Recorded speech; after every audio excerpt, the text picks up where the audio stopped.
Hallå, hallå! Välkomna hit allihop till det här spännande programmet. I dessa coronatider så får man ju vara uppfinningsrik. David Grossman skulle ju ha gästat oss i augusti här. Och det hade vi verkligen sett fram emot, men det gick ju då inte på grund av pandemin. Och nu får vi istället ha det här programmet digitalt. Och det ska bli jättespännande tycker jag. Och få ställa frågor till David, eller David som det heter på hebreiska. Och det är ju Mats Granberg, litteraturproducent, journalist. Och Natalie Lantz som är översättare och doktorand i hebreiska som ska vara samtalsledare här. Och Natalie har ju då översatt David Grossmans sista bok Med mig leker livet. Och innan dess har han ju gett ut många bra böcker. Bland annat En häst som gick in på en bar fick han ju International Booker Prize 2017. En annan av hans mest kända är ju På flykt från ett sorgebud som han skrev när hans son stred i Libanon. Och tänkte att det här skulle liksom skydda honom, men det gjorde det inte. Mitt under arbetet med boken fick han ett dödsbud för sonen. David Grossman är ju en mycket intressant författare. Hans böcker har ofta ganska olika och de byter perspektiv och han vill gärna att många röster ska göra sig hörda. Och han själv är ju också en aktiv debattör i samhällsfrågor och främst den fredsprocessen i Israel. Ja, vi kan börja. Tack så mycket. Och jag är så väldigt glad över att vara här. Det är så tråkigt med tråkiga nyheter som att David inte kunde komma. Och nu gör vi ett tappert försök här från Jerusalem och det ser ut som att han redan är med oss. Jag tänkte först bara säga att jag är glad över också att ni är här. Det gör mig mycket mindre nervös när det har kommit någon som man kan prata med och lyssna till också. Och sen är jag väldigt glad för att tekniken funkar. Vi gjorde ett test i förrgår. Och då var det så att det blev förskjutet i 3 timmar för det utbröt en brand utanför Jerusalem. Och det var första gången jag tvingades ringa till min fru och säga jag blir försenad från Linköping för det brinner utanför Jerusalem. Och det var bra. Sen är jag också väldigt glad att Natalie Lantz är här. Britta presenterade ju dig, men jag tänkte vi skulle säga några ord först om dig. Och sen lite om romanen Med mig leker livet också innan vi kopplar in David. Det första man vill veta när man träffar Natalie Lantz och får veta att hon är översättare från hebreiska är varför du lärde dig eller började läsa hebreiska får man säga. Hebreiskan har egentligen varit med mig hela livet på en symbolisk nivå skulle man kunna säga. Så jag har alltid känt mig intresserad. Och sen när jag skulle börja läsa på universitetet så var hebreiska mitt första val. Och det fortsatte liksom som en röd tråd genom mitt liv. Så hela min yrkesbana och även personligt då. Jag har bott i Jerusalem till och från under mitt liv. Och sen så har jag sysslat med hebreiska. Och både klassisk hebreiska, för jag doktorerar i hebreiska bibelns exegetik. Så jag sysslar egentligen mycket med rabbinska texter från början av vår tidräkning och med Döda havsrullar från vår tidräknings början. Och så har jag då tagit med mig det här intresset för den antika hebreiskan också till moderna estrader i Jerusalem och Tel Aviv.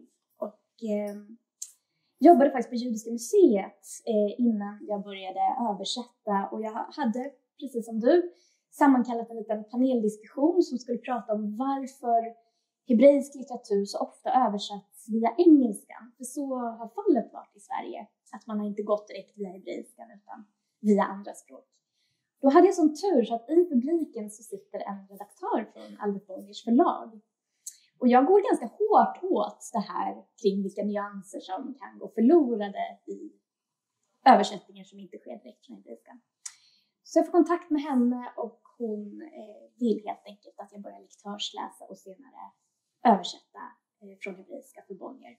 Så det är så det började. Ja, det är jätteintressant och jag tycker också det här, du var alltså 19 år när du började studera hebreiska. Och så, och sen har det hjälpt dig hela vägen fram till översättning. Vi ska prata en hel del om översättning här. Vi ska bara, är det någon här som har läst den här romanen? Ja, några stycken.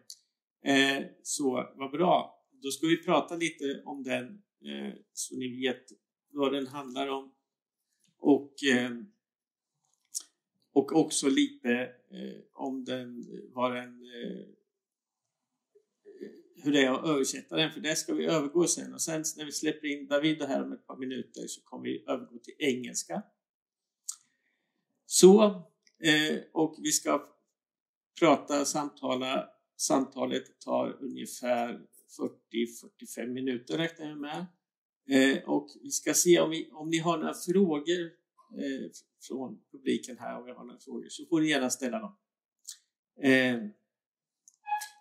Med mig leker livet en roman om 3 generationer kvinnor som har kommit till Israel eller växt upp där. Och den allra äldsta är när romanens handling sätter igång hela 90 år. Hon heter Vera.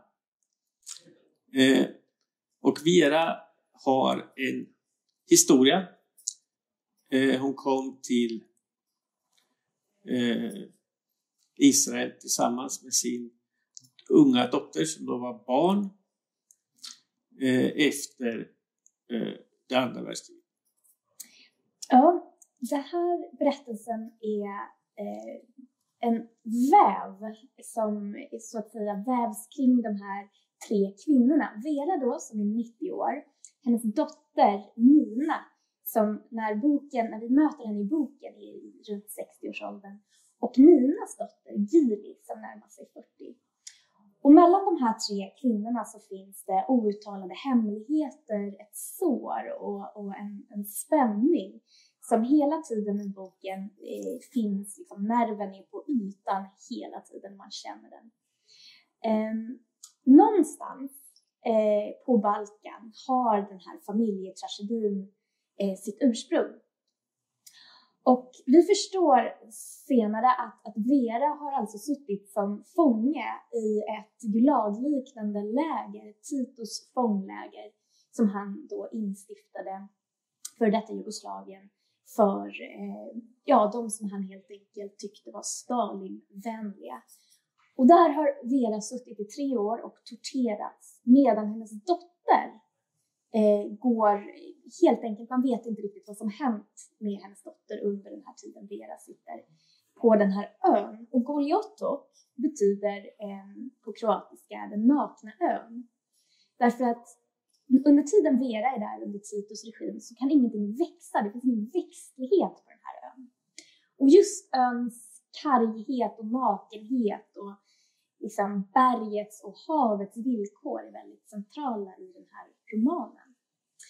Men de här 3 kvinnorna, de bestämmer sig på Veras 90-årsdag för att resa tillsammans tillbaka till den här ön. Så det är en familjeodyssé kan man säga, där på ön det här familjedramat på något sätt når sin klimax. I hear you very well. Yeah. Yeah, and the audience have been waiting for you. But I'm glad you're here. We can see and talk to each other. How are you doing? I'm okay. Yeah? Okay. Yeah. David said when we spoke the other day that he is very used to this kind of meetings now. He's sitting at home, traveling around the world and see around 50 people everywhere. And this is, I can guarantee you, David, it's 50 new people. It's not the same. It's not the same. Okay. From country Good to to know. country. So, and we have Natalie here as well. Hi, Natalie. Hi. Hello, David. And we shall start with a question about your newest novel and about the title of the novel. Because when I researched this topic, I discovered that there are different titles in Swedish and in German. And the title in Swedish is more true to the Hebrew version of the novel, your novel. But in German, they have put Nina's name in the title. Yeah. And that changes the focus of the novel. Yeah. Almost in every country, there are other or different considerations. And the same title to a book that can sound beautiful in one language sounds like have no meaning and no essence in another language. And usually I trust my editors that they know what is good. In English, for example, it will be More Than I Love My Life, More Than I Love My Life, which is again another way to look at this book. The name in Hebrew and probably in Swedish is With Me Life Plays a Lot, with a kind of a broken Hebrew, the Hebrew of Vera, one of the three women in the book. And I can say that giving this title to a book was something unusual, because this language, this dialect of the immigrants to Israel in the 50s and the 60s, it was not a very proud dialect. Usually our parents who came from other countries to Israel, they spoke with this dialect, which is a mixture of some languages, maybe also Yiddish, Hebrew, Polish, German. In the case of Vera, it is Serbo-Croatian, Hungarian, and Hebrew. And I remember how we were ashamed and embarrassed when our parents started to talk with their diasporic accent, and we didn't want our friends to hear them. And now, a few of the reactions that I got to these books, they said that it makes them so happy that suddenly this accent and this dialect is being legitimized, that suddenly it is on a cover of a book, as their parents used to speak before. And about that, we told the audience a little bit about the core drama and the destiny of Vera in the book. But can you tell us a little bit about the creation story and the voice behind Vera? How did you come to Vera's story? That's it's a story that I like to tell. One day the telephone rang and there was this lady with a very decisive voice, as if she gave me an order. She said, "David?" And immediately I felt I did something wrong. You know, I was guilty about something. And she wanted to correct me because she thought I was mistaken in my opinion in an article that I wrote. And we started to talk, and I realized she's a very unique person. Now, we know that every person is unique, but she was unique in a uniquer way. And she was a mixture of all kinds of qualities and of characteristics that you thought, how could it be that everything exists in one person? The funny thing was that she also had a very good sense for storytelling. So when I started to ask her about herself, she started to tell me about herself. You know, she was born in Čakovec, a little town in Croatia, to a well-to-do Jewish family, bourgeois Jewish family. And then at a certain point, she stopped telling me and she said, you know, maybe I speak too much. Will you allow me to call sometime in the future? And I said, yes, please do. So 3-4 days later, she called and she continued the story. And she knew, she had the wisdom of Scheherazade, you know, she knew where to cut a story and to keep me alert and to keep me curious. And so I walked after her like a child would walk after a butterfly, you know, I was totally taken. And this was the beginning of our friendship that lasted more than 20 years until she died at the age of 97. But this is how it started, her story, her very unusual story, which a lot of it is true, but you have to remember, Mats and Natalie, you know it already, when Eva Panic-Nahir, the lady who approached me, when she told me her story, she asked, will you write my story? And I said, do you want me to write it? And she said, yes. And I said, I will write it, but you must know, I am not a documentarist. I will not document you one-to-one exactly as you are. I will also imagine you and fantasize you and invent things that maybe never happened to you, but could have happened to you. And she said, of course, you are an artist. She was a very courageous woman. I'm not sure I would allow anyone to take my character and to use it in all, and to imagine it in many different ways. Thank you. But I go back to the title for a moment, because Natalie had the pleasure and power to decide the Swedish title by herself. Yes, that's true. Often when you come in as a translator, the title is already set by the editor, always in discussion with David, the author. But in this case, the title was still open. So, and I'm really fond of having the sound of the original title. And I knew that this it sounds, there's something in Hebrew, it's not correct grammatically, as David said. And there's something about it also that, because mesachek, it can have this as a child playing, or as a game, you're playing a game. So it has this dual meaning, which is not, as you know, not the case in Swedish. On the other hand, you know, when the cat plays with a mouse, it's not a nice game. So when we spoke, me and David, we traveled, and we'll speak more about that. We traveled to Croatia last summer together with 9 other translators. And all of the translators were discussing with David, what about the title? And sometimes we were really desperate, and you as well, because, as you said, it's hard in different languages to find a title. But I think that we really understood each other when we had this image of a cat playing with a mouse. And this is how Vera is expressing how her life has played with her. Yeah, you told the people about this workshop that we had in Sisak, yeah? Yes. So elaborate. I think it was a wonderful experience.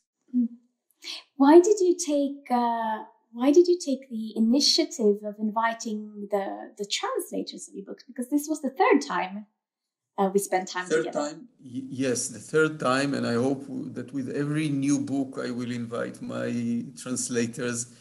First of all, because I like my translators, and after 3 years being almost alone, closed in one room, to be out and to meet all these sympathetic faces and to spend together, we spent there 5 days each time, 5 days of total spirituality. And it was so good and so against the spirit, the bad spirit of the world, to do something creative, something positive, something spiritual. But the answer is more complicated even, because I always believe that the best way to end a book in the last version is to read it out loud.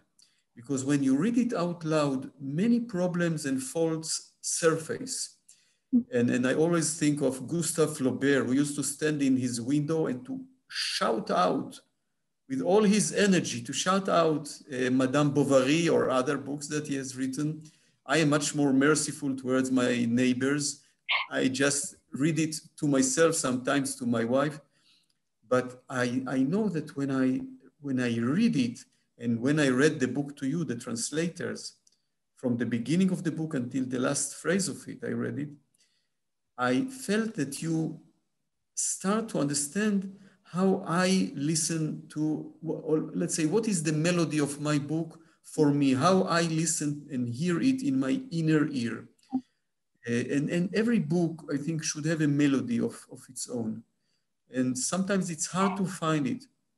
And you have to do something even more difficult. You have to take one melody from the melody of the Hebrew and to translate it to the Swedish melody, which is really a mystery how you do it.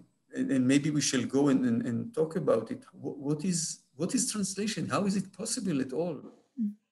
How is it possible that I write a sentence in Hebrew that echoes the Bible and the Talmud and the updated slang and all this magnetic field and semantic field, and you take it and give it a Swedish dressing and a Swedish interpretation with the Swedish association and connotations and all the layers of the Swedish.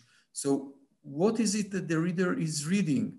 Is it just the backbone of the plot, or is it something more than that that is created sometimes without our planning it?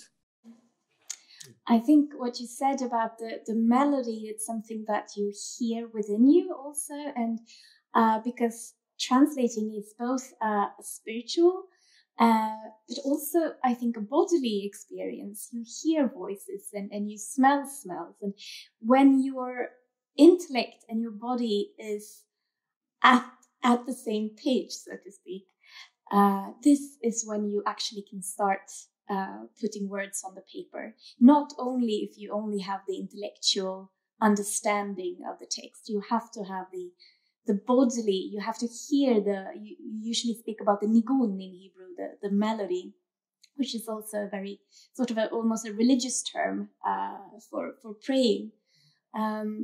So it is intuition and of course research, but that bodily intuition, I think, is extremely important. It's organic, and this is why it's so important for me, because when David is reading this to us, and in Croatia this summer we were locked in an old synagogue that had no air conditioning. It was really, really warm, and there was a mosquito attack in the Balkans. So we were slapping our faces, sweating in this little room, and David was reading many, many hours a day. And not only that, you were acting the characters out, because I see David more as an actor than a writer, because you act them out with your body language and your voices, and you make the voice of Vera. She sounds like Ben Gurion. So this is also, I see you with my inner eyes when I start translating. Yes, it's, for example, in Hebrew, there is a name for the fetus, for the embryo. It's called ubar in Hebrew, ubar, this is the word.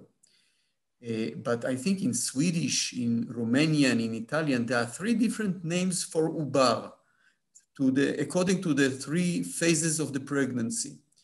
And there are so many problems and challenges. For example, in Hebrew, you do not address a person on a third person. You don't say, will she drink coffee or not? You say, do you want coffee? In a very straightforward, direct way.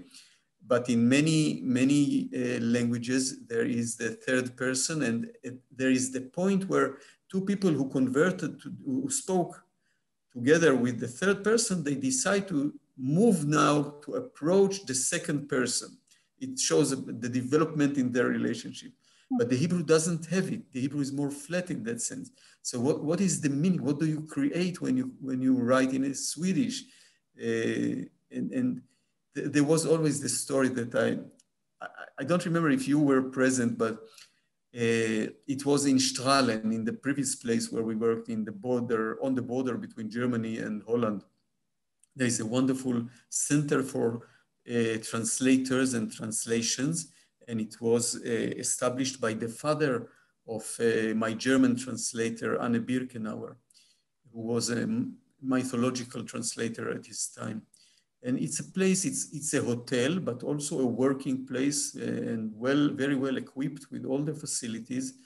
Now, the funny thing is that every room, each one got a room, of course, and in every room there was a library, a special library of a special personality. I don't know why I got the library of Marquise de Sade. That was very strange. I learned a lot, I can tell you. But we sat there in a much more hospitable conditions with air condition also. And for example, there was a moment when Anne Birkenau, the German translator, said, no, this sentence is too sentimental. I cannot translate it. It's almost kitsch. And immediately the Italian translator and the Croatian and Catalan and Spanish, they jumped on her and said, no, it's not sentimental, it's emotional. It's exactly the right temperature. So you could have seen how translation is a matter of the voltage of the languages, of the both languages involved, but also of the psychology of the translator himself or herself. You really put a lot of your personality in the books that you translate, isn't it, Natalie?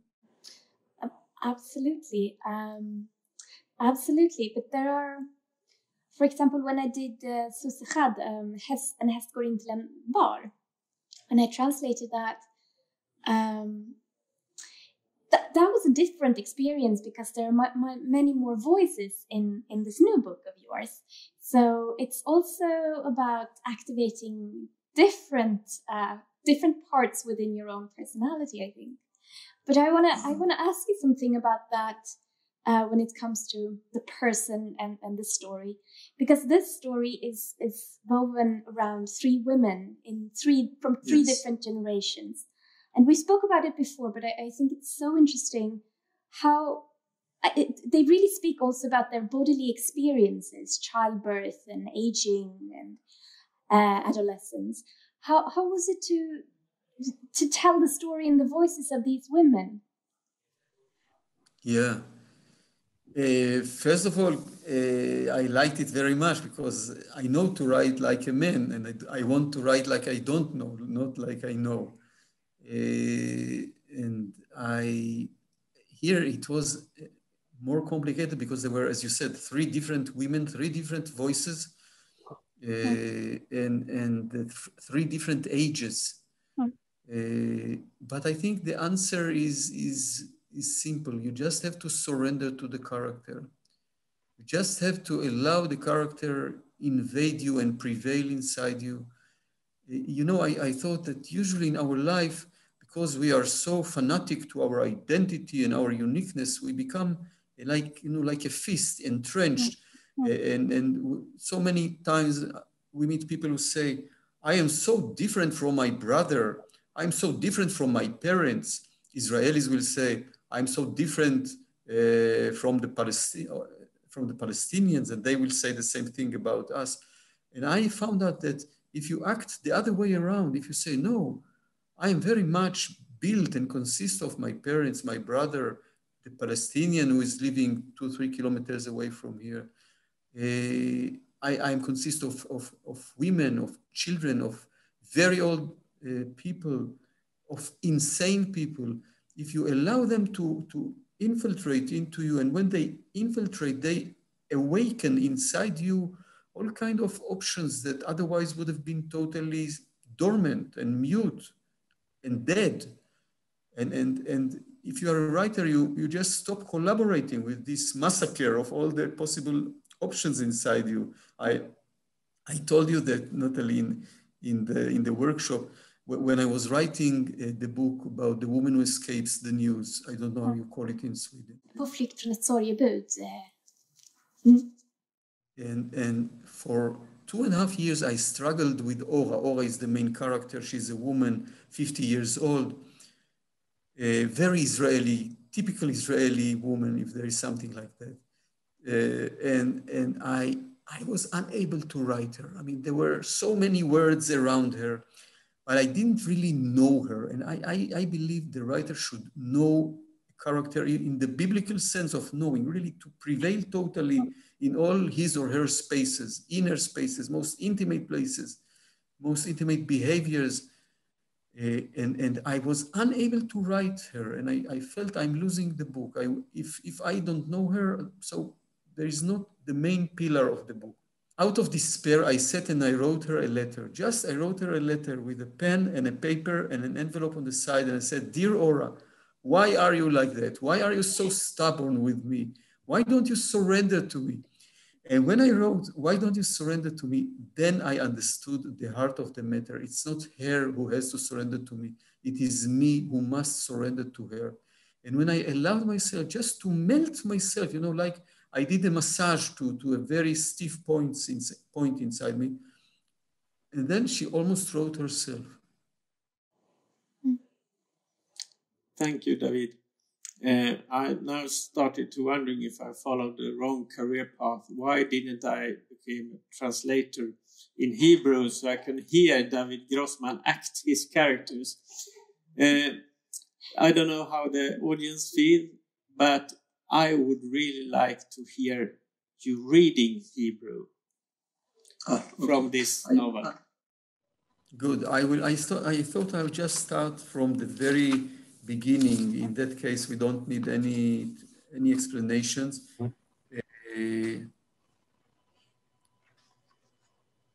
רפאל היה בן 15 כשמתה אימא שלו וגאלה אותו מייסוריה. גשם ירד על חברי הקיבוץ שהצטופפו תחת מטריות בבית הקברות הקטן. טוביה, אביו של רפאל, מרר בבכי. שנים טיפל באשתו במסירות, ועכשיו נראה אבוד ומיותם. רפאל, במכנסיים קצרים, עמד נבדל מכל האחרים, וכיסה את ראשו ואת עיניו בקפוצ'ון, שלא יראו שהוא לא בוכה. הוא חשב, עכשיו שהיא מתה, היא יכולה לראות את כל הדברים שחשבתי עליה. זה היה בחורף 1962. אחרי שנה פגש אבא שלו את ורה נובה כשבאה לארץ מיוגוסלביה, והם התחילו לחיות כזוג. ורה הגיעה לישראל עם ביתה היחידה, נינה, נערה בת 17, גבוהה ובהירת שיער, שבפנים הארוכות שלה, שהיו חברות ויפות מאוד, כמעט לא הייתה הבאה. נערים בכיתה של רפאל קראו לנינה ספינקס, היו מתגנבים מאחוריה ומחקים אותה בהליכתה, מחבקת את גופה בזרועותיה ובוהה במבט חלול. הייתה פעם שהיא תפסה שני חבר'ה שחיכו אותה, ופשוט פוצצה להם את הפרצוף. מכות כאלה עוד לא ראו בקיבוץ. היה קשה להאמין כמה כוח ופראות היו לה בזרועות וברגליים הדקות שלה. התחילו לרוץ שמועות. סיפרו שבזמן שאימא שלה הייתה אסירה פוליטית בגולג, נזרקה נינה, שהייתה אז ילדה, לרחוב. אמרו לרחוב ונתנו מבט רב משמעות. סיפרו שהצטרפה בבלגרד לכנופיה של ילדי פרא שחטפה ילדים כדי לקבל כופר. סיפרו, אנשים מדברים. הסיפור של המכות וגם עוד התרחשויות ושמועות לא הבקיעו את הערפל שרפאל חי בו אחרי מות אמו. במשך חודשים הוא היה שקוע בהרדמה עצמית. פעמיים ביום, בבוקר ובערב, היה בולע כדור שינה חזק שלקח מארון התרופות של אמו. הוא אפילו לא הבחין בנינה כשנתקל בפה ושם בקיבוץ. אבל ערב אחד, בערך חצי שנה אחרי מות אמו, הוא חתך דרך מטע האבוקדו אל אולם הספורט, ונינה באה מולו. היא הלכה בראש מורכן, וחיבקה את עצמה כאילו הכל סביבה קר. רפאל עצר, נדרך פתאום ולא הבין בגלל מה. נינה הייתה מכונסת בתוכה ולא הבחינה בו. הוא ראה את התנועה שלה. זה היה הרושם הראשון, התנועה השקטה, החסכונית. מצח גבוה, צח, וסמלה כחולה, פשוטה ודקה, שרפרפה על מחצית שוקר. Thank you, David.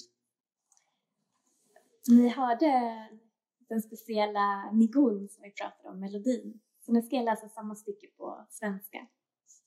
Rafael var 15 år då hans mamma dog och befriade honom från sitt lidande. Regnet föll över kibbutzmedlemmarna som trängdes under paraplyer på den lilla begravningsplatsen. Tovia, Rafaels far, grät bittert. I åratal hade han skött om sin hustru med hängivenhet och nu verkade han ensam och övergiven. Rafael i kortbyxor stod avskild från det andra och täckte sitt huvud och ögon med en kapuschong så att man inte skulle se att han grät. Han tänkte, Nu när hon är död kan hon inte se allt det jag tänkte om henne. Det var på vintern 1962.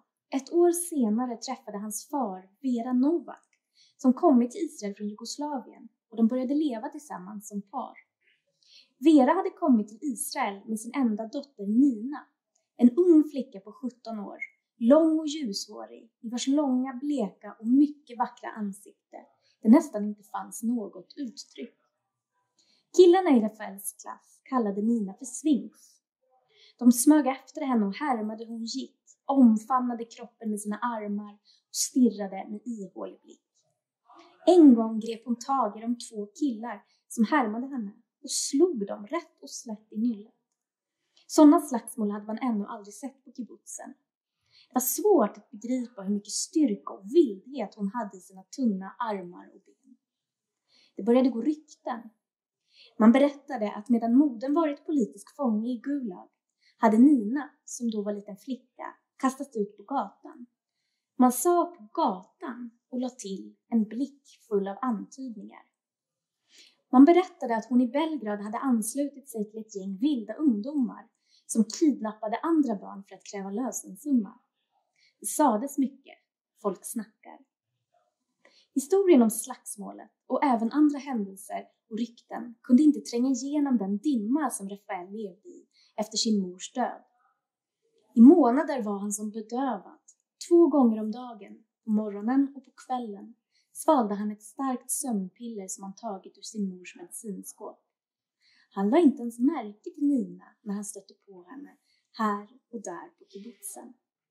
Men en kväll, ungefär ett halvår efter moderns död, genade han genom avokadoplantagen på väg till sporthallen, då Nina kom gående rakt framför honom.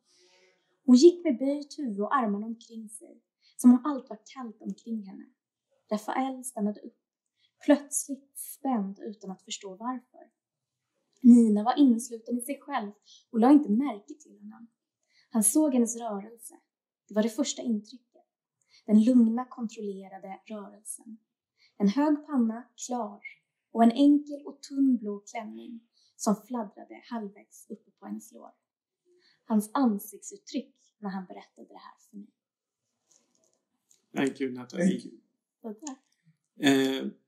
When I hear this, I will go back to the question, and as you told us before, this is from the beginning a true story, but I read the novel first and checked up the true story afterwards, because I think this is so beautifully crafted, and the characters in the novel are real characters.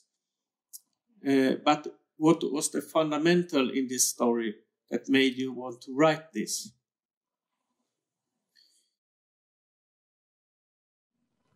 I think what attracted me was to see how Evan Panichna here, the character that I called Vera, how she was able to face brutal arbitrariness and remain herself. I think that almost in every book that I've written, there is an individual facing an outer arbitrariness. It was so when I wrote in Say Charlek, I think this is the way to pronounce it or not. Sea and the Love, about the Nazi way of thinking, the world that the Nazis created. When I wrote about the arbitrariness of the body in the book, about the book of intimate grammar. When I wrote about a military occupation in The Smile of the Lamb, almost every book, and of course when I wrote about losing a precious person and facing the total ultimate arbitrariness, which is death, I felt driven to do it. I felt that if I'm not writing about this arbitrariness, I will be crushed by it. And it was really an act of self-saving, because whenever I started writing about this situation where a human being, an individual, faces arbitrariness, suddenly something changed in the situation. Not that I will reverse the dead people to become alive, not that I will stop the military occupation, not that I will demolish the Nazi way of looking at the world. But somehow, suddenly, as if there was a crack in the picture of reality, and I was able to move a little, and I was not fixed to the place where arbitrariness wanted to fix me to. I was not totally paralyzed and not totally helpless in front of this paralysis. I was not a total victim of it. And for me, not to be a victim, both personally for myself as the person I am, but also as a Jew, as an Israeli, not to be a victim, to know that in almost every situation, you still have the power to do something, to initiate, not to collaborate with the paralysis that is being cast on you. And once you do it, then really the situation is different, even in the sense that suddenly you do not belong to the majority, to the masses. You have your very private way of looking at things, of describing. You use your private language, not a language that is provided to you by the systems of the arbitrariness, by the government, by the army, by the war, by fear. You know, in so many situations, we are trapped by the big systems who imposes on us a language that is not ours, with all kind of terminology that is meant not to describe reality, but to buffer, to blind us, to buffer between us and the reality that, by the way, we are responsible for it, but we just don't know our share in it. And you know, I think of the fact that I lost my son Uri 14 years ago in the war in Lebanon, and I'm a bereaved father. This is the terminology, a bereaved father. We are bereaved family, and this is the outer name that is imposed on me because of the situation, and because this is how it's called in Israel, a bereaved father or bereaved family, and I don't deny it. I'm like that. I have a lot of empathy to brothers and sisters, my brothers and sisters who are in the same situation. But I also felt that I don't want to be called only by this common surname, the bereaved father or bereaved parents. I want to have my private name in this situation. And I want to have my private language when I describe the situation. And when it happened, I read several books about bereavement, and I felt some of them were wonderful and very shocking and helping me. But they did not give me the words that I needed. And I needed my own words. And I said, I remember I told my wife that if I'm unfortunate enough to be thrown arbitrarily into this island of exile, because bereavement is an island of exile. It's a different, totally different reality. And I said, if I was unfortunate to be thrown there, at least I will map this island with my own words. I will give my names to the places in this island. And so I did. And I think I learned about the power of the intimate language to allow you to live your own life. You know, it is so tempting to live in parallel to ourselves, because being ourselves sometimes is very painful. You know, if you experience the loss of a child, you cannot be yourself because it's unbearably painful. So you train yourself slowly to live in parallel to who you are. So it will not devastate you when you think of yourself. But I think, you know, our life, surprise, is so short, outrageously short. And if we are not ourselves, if we do not allow ourselves to be totally ourselves and totally exposed without any defense mechanism, so what's the point of being in this life if we are wasting the only real asset that we have, and this is ourselves, our life, the way we are. Thank you, David. It was a very good and long and thoughtful answer. Do you have a comment on that, or something you comment on? Because I think what you just said this is the art of the author. The art, you can transgress this story, this bereavement, into words that we other can read and feel like, and all over the world, because David, you're translated to 36 languages, I think. So this is... You already counted them. Yeah. I'm surprised. Yeah. Okay, I'll go and count them also. I want to double check another accounting. Yeah. You will have to double check that. But I think this is the art of the author, really, or the artist, really, to do this. So I have another question for you. And in this pandemic world where we are living much more to ourselves, we are isolated, do you think the role of the author has changed in some way? First of all, the role of the author is only one, to tell a good story.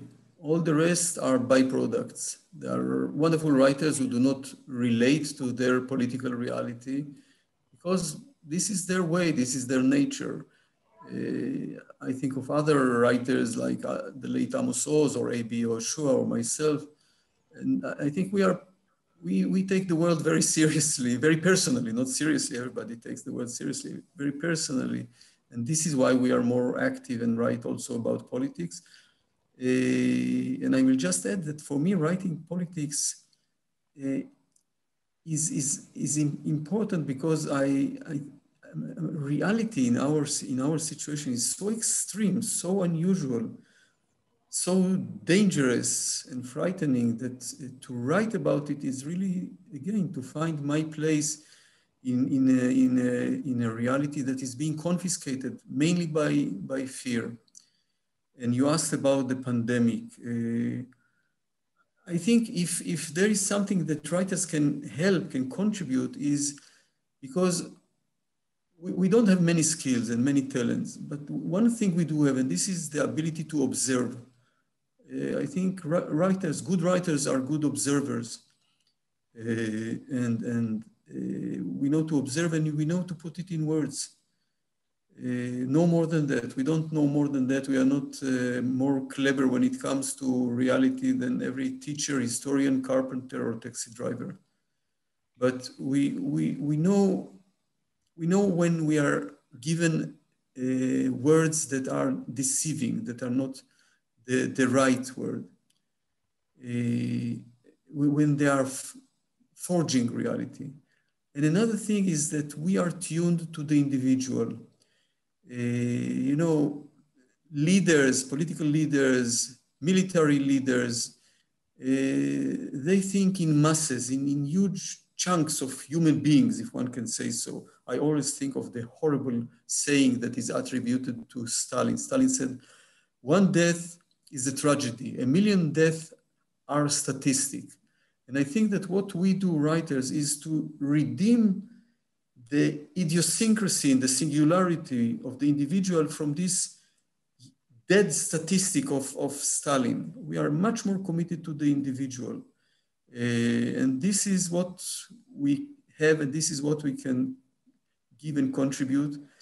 Personally, I'm afraid we are still not even in the middle of this pandemic, that we are going to watch more and more people who lost either their lives, but also their jobs and maybe their families. People might look back at this period when it's over and have some changes in their life. Because of the proximity to death, because people started to understand the fragility of life. And there will be people who will ask themselves, do I want to continue to live all my life in this family, in this couplehood? Maybe not. Do I want to continue all my life working in this job that is suffocating me and humiliating me? Maybe not. Maybe people will look for other jobs, other families. They will reconsider should they bring children to this world, or on the contrary, yes, they will say very much yes, both to the couple they are in, both to their job, both to having another child. But all this will happen in quite a long time from now. Right now, at least in Israel, there is a big confusion. There is a feeling that the government do not have control on the events, that the prime minister, who faces a trial for corruption in the coming months, is using the pandemic in order to distract the mind of the people from his trial. And he prioritized all kind of dubious agreements with the ultra-Orthodox parties in order to make steps that will be good for them, but not good for the major population in Israel. Thank you. And I think especially in these times, we need good stories, and you brought several to us. So we are very, very grateful.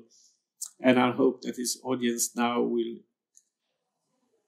find and read your books. Thank you. Thank you. Thank you, Natalie. Yeah. Thank you, David. Just a final question, if I have time. Yeah. So I guess now you're virtually traveling the world and it's talking about this new book, but are you also writing on something or thinking about something?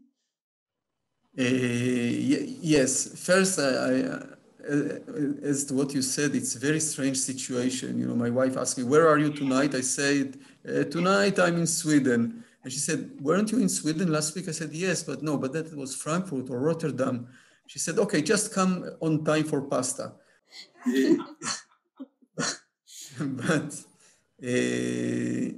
But you asked about new book.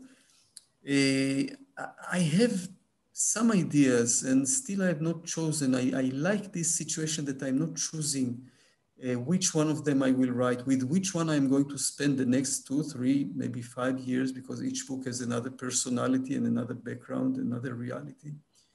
And I wait, and I know now, after having written, how many books you said? No, translated 36. I know that I should not decide which of the stories I will write. I cannot impose my decision on the stories. It must come from one of them will burst out first, and he or she will be my couplehood in the next 3-4 years. But as I said before, I liked very much the phase of not deciding, of just being together in the same options. 2 different ways to look at the world, to be in the world with capital B. Thank you. And we will soon finish this talk, but I will comment on this virtual traveling author, because David should have been in Sweden many times, but this is the first time that we have filmed this for others to see when we edited the film. So the silent parts from the beginning will be edited out. But so this is a very good moment for the audience, I hope, and I think it was fantastic to listen and speak to you, David. Thank you. Natalie, I enjoyed it very much. Yeah. Thank you, Natalie. Thank you, and have a good night in Jerusalem, and a good pasta. And a good pasta. And a good pasta. Good. Thank you very much, Natalie. Big hug. Bye, Mats. See you soon. Yeah. Bye-bye. Thank you.